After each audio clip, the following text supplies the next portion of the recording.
You know, guys, in this TMZ-inspired and fueled world that we now live in, yesterday the news cycle early on Monday morning was dominated by the fact that Kim K was pregnant with her second child. Big deal. Whoopee! Then, of course, Caitlyn Jenner took over the news cycle for the rest of the day. Her debut on the Vanity Fair cover, the pictures released, some of the story released, and of course gaining over 1 million Twitter followers yesterday. And almost lost in that reality fuel binge yesterday was the fact that it was a milestone date. It was 48 years ago yesterday that the Beatles released that little album, Sgt. Pepper's Lonely Hearts Club Band. So it wasn't 20 years ago today, but it was 48 years and 1 day ago that the Beatles released that epic album. By FYI, little trivia in case you happen to be on Jeopardy here anytime soon. Do you know that the B-side of Strawberry Fields was originally intended to be When I'm 64, and then Paul McCartney came up with this little ditty called Penny Lane, and that instead became the B-side. By the way, if you ever get to the UK and you're a Beatles fan, you got to go to Liverpool. You've got to do one of the tours. And there's a number of touring companies out there. There's one that's far better than all the others. If you ever happen to get there and want some advice, send me an email at customer service, and I'll point you in the right direction. But a phenomenal 3-hour tour with just you and the guide and the little black British cab going everywhere. You'll see the Strawberry Fields sign. You'll see where Penny Lane, the real barbershop, was. You'll see the church activity stage where McCartney first met Lennon and first got together. You'll see across the street the graveyard where Eleanor Rigby is buried. You'll see the tombstone. So fascinating tour. Best 3 hours I spent. I'll tell you what. I went to Paris, spent a week in Paris, spent 3 weeks total between Liverpool and then London. And if you were to ask my son, who's a huge Beatles fan, in fact, we're going to go see Paul McCartney for the 5th time here, going to fly to Philadelphia just for the June 21st show. Is that sick or not? But anyway, if you ask him, Eiffel Tower, the Louvre, you know, Big Ben, nothing. Go see the Beatles? Oh, that was the way to go. That and eating at Nando's. If you know what Nando's is, the chain there for chicken, all over in the UK. I think there's a couple of branches maybe in the Washington, D.C. or outside Baltimore area as well. That and Nando's, they were the highlights of the 4-week trip through Europe. Anyway, let's get going here. Today, let me start once again by talking about Scott Delaney, because guess what? He won again yesterday. And today he's going for winning day number 13 out of 15 and number 8 out of 9. A stretch the past 14 days where he's made $10 bettors, $4,492. Last night, 89 winner number 3 in a row is Dog of the Year. The Angels delivering as a 140 dog on the run line. Today, 89 baseball winner number 4 in a row is Mismatch of the Year. Listen, each of these past 3 89 plays, you've gotten as the half-price play of the day. Yesterday, the Angels on the run line. Last Friday, Baltimore over Tampa Bay. Last Thursday, the Red Sox with the road route of the Rangers. You got them all as half-price plays, just like Monday's half-price winner on the Milwaukee Brewers. Or make that, Monday's half-price winner, Sunday's half-price winner on the Milwaukee Brewers in 17 innings against Arizona. You have gotten his plays for half price every single day since last Wednesday.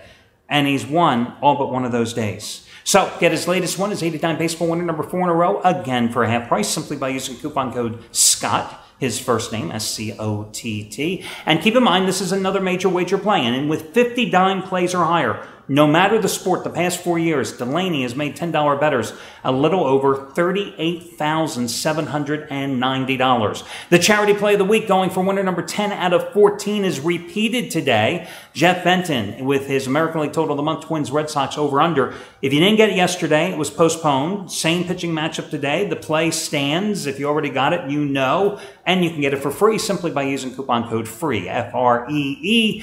And then don't overlook Brad Wilton, his biggest baseball play of the season going tonight. 80-dime NL Game of the Year, Cubs and Marlins. He's coming off 40-dime winners on the Braves, walloping Arizona last night. The Cardinals over L.A. on Friday. Indians over the Mariners last Thursday in Seattle. And this play is twice as strong for a guy who's made $10 bettors in baseball alone the past 3 seasons since his debut at this site. Over 10 grand. You get it. Save $77 in the process and get it for just $22 by using coupon code BRAD22. BRAD22.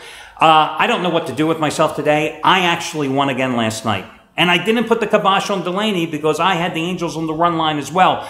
I released mine first, so maybe he copied off of me, which would really be a foolish thing to do considering how I had done the previous 8 weeks. But my God, I've won 3 straight days. I just don't know what that feeling is like. You know, best baseball winning streak I ever had back in 1993. I won for 54 straight days. 54 straight days. I felt like DiMaggio going for the record. I mean, when I just couldn't lose, and I didn't for 54 straight days.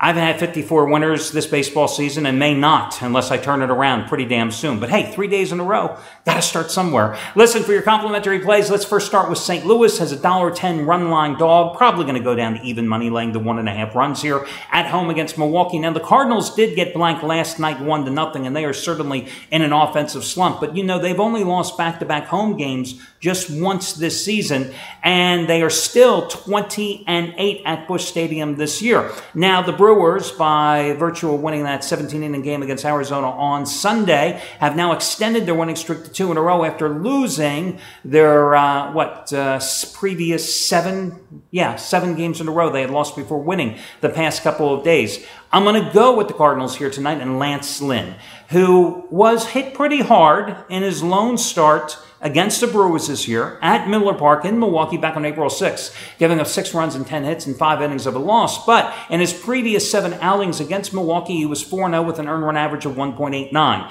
And he's got a 1.96 ERA in his last 4 home starts against the Brew Crew. And listen, home is where you want to back Lance Lynn. I mean, whenever I see Lance Lynn pitching at home, he immediately goes right to the top of the list and one of those guys that I want to definitely run. The team has won 4 of his 5 home starts so far this season. He's got a 2.87 earned run average in them. Last year at home, 9-4, 2.50 earned run average. 2 years ago at home, 9-3 with a 2.82 ERA. And then 3 years back, 9-4 with a 3.28 ERA. Now the Brewers, because they went with scheduled starter Matt Garza in relief, he pitched 5 innings in that 17-inning affair when they beat Arizona on Sunday, had to make a call from AAA, guy by the name of Tyler Cravey. 5-4 with a 4.08 earned run average and 9 starts at Colorado Springs in the PCL. It's his major league debut. He's not a highly touted pitching prospect. He was a 7th-round draft pick back in 2009. So I'm going to go with the Cardinals to squeak out the win on the run line at pretty much even money in this one. Now, your other complimentary play tonight, I'm going to go with the Pittsburgh Pirates at a pick'em game at San Francisco. A.J. Burnett did not pitch well in his last start at San Diego last Thursday, giving up 5 runs in 5 1/3 innings, but his earned run average is still 1.89 on the season. And the Pirates, who lost 4 of his first 5 starts when they scored a total of 5 runs in those games, well, they've now won each of his last 5 starts, getting him off the hook, in fact, after that subpar performance last Thursday at San Diego, because they've scored 35 runs in his last 5 starts. Now, Chris Heston has pitched very well in place of the injured Matt Cain, filling a need in the San Francisco rotation, and he's certainly gotten a lot of run support. They have averaged 9.38 runs of support in his last 4 starts. Needless to say, the Giants won all 4 of those games, and he's got a 2.16 earned run average at home versus an ERA close to 6 on the road. But I like the way the Pirates are playing. They started off with a split in their series at San Diego. They won last night's opener at San Francisco. They've captured 9 of their last 11 games, and 9 of those 11 outings, they've scored at least 4 runs. The offense has been playing, coming to the game, and the Giants now have lost 3 in a row at home. So I'm going to go with Pittsburgh at even money to make it 2 straight against the Giants for your other complimentary play. That'll do it, guys. Best of luck to you all, and I'll catch you again tomorrow when we do this one more time.